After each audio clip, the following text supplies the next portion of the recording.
Doctor BR Ambedkar గారి పేరు ఎంతమంది వినుంటారు చెప్పండి. ఆయన అనుభవించినంత పేదరికంలో తొక్కడ ఇంత కూడా మనం అనుభవించలేదని చెప్పడంలో సందేహం లేదు. కానీ అద్భుతం తెలుసా, భారతదేశ చరిత్రలో ఈయనంత గొప్ప విద్యావేత్త ఆ రోజుల్లో లేరంట.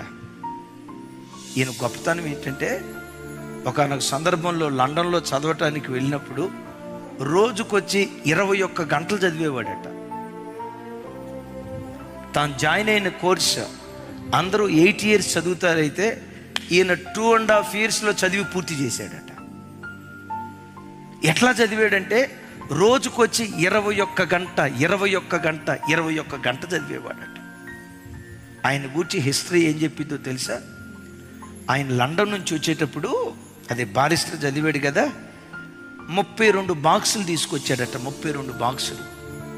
ఇంతకీ ఆ బాక్సుల్లో ఏముందని తెరిచి చూస్తే ఆ 32 బాక్సుల నిండా పుస్తకాలేనంట.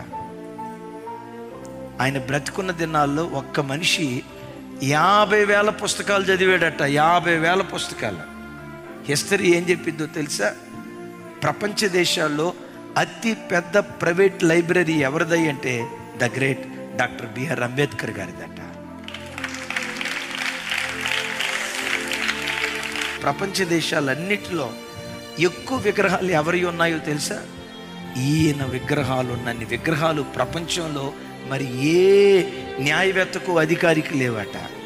ఎక్కడో వెలివేయబడిన వాడు ప్రపంచాన్ని శాసించే స్థాయికి ఎదిగాడు. కారణం ఏంటో చెప్పమంటారా? జ్ఞానం. ఆ జ్ఞానం ఎలా వచ్చింది? కష్టపడి చదువుకున్నాడు. మీరు ఎప్పుడైనా చూడండి, ఈ కోతి చేష్టాలు చేసేవాడి బ్రతుకు కోతివాడి బ్రతుకుగానే మిగిలిపోతుంది.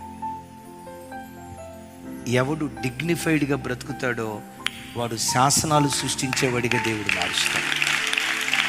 శ్రమ నీ ఆయుధం అయితే విజయం నీకు బానిసైపోద్ది.